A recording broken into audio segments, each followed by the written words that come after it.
Sir आप अपने बारे में हमें इंट्रोडक्शन दीजिए थोड़ा सा, और ये आर्ट अब कब से कर रहे हैं? मेरे बारे में ख़ास क्या कहूँ मुझे समझ में नहीं आ रहा है, पर इतना है कि ये जो पेंटिंग ड्राइंग जो भी आप देख रहे हैं ये अपने बचपन से ही शुरू हुई है। जब 10 साल की उम्र पे थे तब ही मैंने जो काम किया था, तो मेरे से काफ़ी एक बुजुर्ग आर्टिस्ट थे कोलकाता की, तो वन ऑफ माय वर्क उन्होंने उस टाइम पे पिक कर लिए थे जो उनकी एग्जीबिशन पे उनके स्टूडेंट्स के तौर पे उन्हें दिखाएंगे करके। So that was the first exposure in terms of exhibiting my work, ये शुरू हुई थी। उसके बाद ज़िंदगी चलता गया। Then I got into my own profession called advertising. तो एडवर्टाइजिंग पे करीब 40 साल सर्विस दिए हैं। उसके बाद सोचा कि बहुत हो गए एडवर्टाइजिंग, तो अब थोड़ा सा और कुछ किया जाए। पेंटिंग पे जो मेरा शुरुआत जिससे की थी उसी में वापस आ गए हैं। बीच में उन थोड़ा सा होल्ड थे वो। और 2006 में पहली बार मैंने सोचा था कि मेरा जो काम है इसको एग्ज़िबिट किया जाए, और एग्ज़िबिट करूं तो कितने काम लेके करूं ये सब, और कौन सी और किस टाइप की काम करूं, ये सब क्वेश्चन ऑब्वियस आ रहे थे दिमाग में। देन सोचा था कि मेरा जो स्पेशलिटी है आइज़ के ऊपर, उसी के ऊपर क्यों ना काम करें। Then I started working on it. और इस बीच में एक जर्नलिस्ट मेरा काम देख के उन्होंने एक कैप्शन क्रिएट की थी। She was a lady, very senior journalist. तो उन्होंने नाम दी थी कि आइज से it all. I loved it so much, in fact it's in tune with my thinking. तो मैं सोचा कि yes, this is the coin word of my exhibition. तो तब से आइज से इट ऑल लेके ही मेरा काम और एग्जीबिशन चल रहे हैं।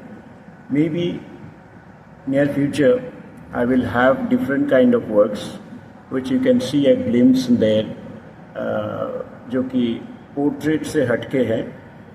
And gradually I am getting into that also, because portrait में अभी जितना मेरे को काम करना था, ये नहीं कि मैं कर लिया है, but yes will have to do more. पर अभी शायद एब्स्ट्रैक्ट की तरफ ध्यान देना, उसी की टाइम आ चुके हैं, तो मैं उसके ऊपर काम करेंगे। Thank you. जो पेंटिंग आपने जर्नी करी, स्टार्ट करी थी, तो तब से लेके अब तक आपने कोई डिफ़िकल्टी फेस करी होगी? डिफ़िकल्टी ऐसी कोई बात नहीं है। Art it's a matter of exercising your passion. तो जब आपके अंदर पैशन है तो उसमें डिफ़िकल्ट नाम कोई चीज़ आती ही नहीं है। So you have to keep practising, keep nurturing and keep producing your works. और जब आर्ट के ऊपर हम लोग बैठते हैं, चाहे पेपर पे, चाहे कैनवस पे, चाहे कोई सी भी सरफेस पे हो, हम लोग उस टाइम पे ये नहीं सोचते कि टाइम कितना हुआ, टाइम ख़राब है कि अच्छा है। ये सब की तरफ सोचने की कोई ज़रूरत ही नहीं पड़ते। So there is no difficult time as such, और other on the contrary I enjoyed my time. जो डिफ़िकल्ट मेरे दिमाग में आते थे कि आप टाइम बहुत वो चल रहा, टफ चल रहे हैं, तो उस टाइम पे ये आर्ट में बैठ जाता है तो वो सारा इरेज हो जाता है। सर आपको फैमिली की सपोर्ट कैसी रही आपकी जर्नी में? फैमिली पे I am been blessed with a good family structure which is like my wife and 2 sons. 2 sons again, they are today's time, they are with the God's grace, they are well established, and even this exhibition they are giving full support. So whether it is monetary or mentally, so even physically, so they are with me. So I have my family support in full swing. जो आपके दोस्त हैं और सरकार की तरफ से आपको कुछ सरकार की तरफ से तो मैं कुछ कह नहीं पाऊँगा, क्योंकि मैं उस तरफ ध्यान ही नहीं दिया और अप्रोच भी नहीं किए हैं। कि मेरा काम है, मैं अपने आप करता जा रहा हूँ। और सही बात है कि जब काम करता हूँ, घर पे दोस्त आते हैं, वो अप्रिशिएट करते हैं, एंड उससे मुझे और भी इनकरेजमेंट मिलती है। तो appreciation is one thing, that keeps anybody going. So same thing is with me. जब आके बोलता है वाह क्या बनाया, तो दिमाग में यही आता कि यस मुझे इससे भी आगे बढ़नी है, उससे भी अच्छा कुछ करनी है। सो दैट आपके जैसे जर्नलिस्ट आज मेरे इंटरव्यू ले रहे हैं, ये बहुत बड़ी बात है मेरे लिए, क्योंकि आप इस काम को अप्रिशिएट कर रहे हैं। आपके नज़र पे कुछ आए तभी तो आप मेरे पास आके मेरे बारे में पूछ रहे हैं। So I am lucky to have you with me. दूसरा लास्ट क्वेश्चन है मेरा कि युवा बच्चे हैं Yes. जो इस फील्ड में आ रहे हैं, आर्ट फील्ड में जो ज्वाइन कर रहे हैं या कोर्स कर रहे हैं, कुछ भी कर रहे हैं, तो उनके लिए कोई एक संदेश देना चाहेंगे आप उसके? हमारा एक Sure. कॉमन क्वेश्चन होता है हर जगह। श्योर।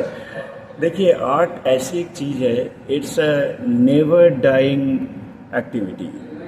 ये जिंदगी भर चलते रहेंगे। आज से हज़ारों साल पहले ही आर्ट का शुरुआत हुई थी। इवन 600 साल पहले जो माइकलएंजेलो, दा विंची जिन्होंने शुरू की थी इसकी जर्नी, वो आज भी उसी तरीके से ही चल रहे हैं। इवन हमारे यहाँ पर Abanindranath Tagore, Nandlal Bose, Rabindranath Tagore for that matter, मतलब किसकी नाम लूँगा, इसमें तक गिनती में नहीं है, तो इतने हैं। जी। तो they are superstars and they have shown the way we should be following. और रही बात आपकी क्वेश्चन की कि युवा पीढ़ियों के लिए, कि मैं सिर्फ इतना ही कहूँगा कि आर्ट एक अपनी चीज़ होती है, ये अंदर की पैशन है। आप इसके ऊपर जितना नर्चर करते रहेंगे वो आपको आनंद ही देंगे। You will always be happy.